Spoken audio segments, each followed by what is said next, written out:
President, it's essential to reflect on the true meaning of the ANZAC sacrifice. The ANZACs fought valiantly for our rights to freedom and free choice. They faced unimaginable hardships, not just for themselves, but for the future generations to embrace the freedoms we all take for granted.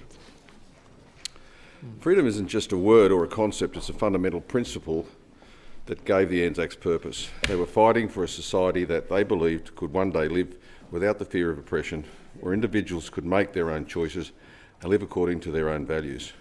This is what kept them going. Here we face the troubling contradiction that even the ANZACs didn't see coming. The likes of the Greens believe that their ideology should dominate the community and their beliefs forced upon everyone else.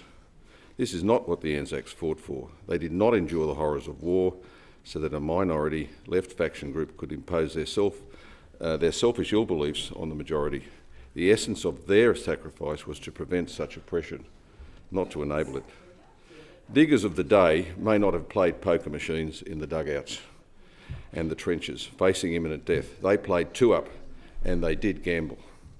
They gambled with their lives every single day and they gambled to pass the pain they endured. For those that oppose this to come in here, a group that is anti-ANZAC, stand up and pretend that they know best is not only disrespectful, it is despicable.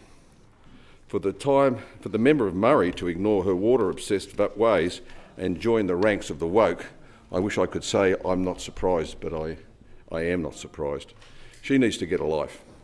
It just goes to show how out of touch these people really are with the community.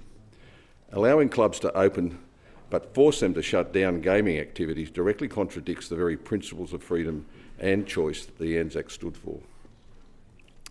It's not about whether we agree or disagree with gaming. It's about respecting the right to choose. Gaming, by extension, is part of the important myth of the ANZAC. The fact is that if the woke get their way, the clubs in this state simply could not afford to open.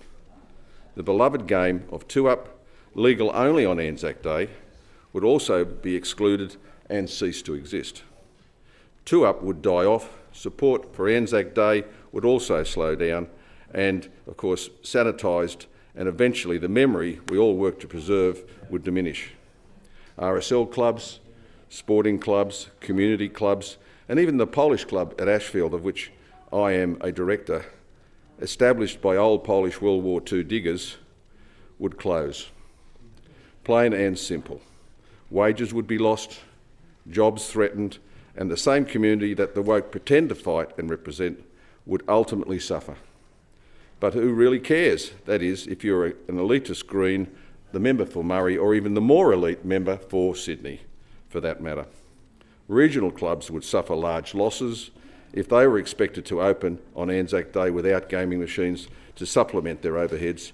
Clubs simply would be closed on ANZAC Day. The ANZACs did not fight for a society where choices are dictated by a select few. I acknowledge that interjection, whinging about gambling. They fought for a society where all choices are represented, where the community is free to decide how it wishes to commemorate this significant day. This government bill to close large retail is a huge step in the right direction, and they should be applauded for bringing this bill to the House. At a time when we are all in dire need of nation building and community involvement in our traditions like ANZAC Day, at the local level it must prevail. Stand tall and be honoured by those and honour those who served.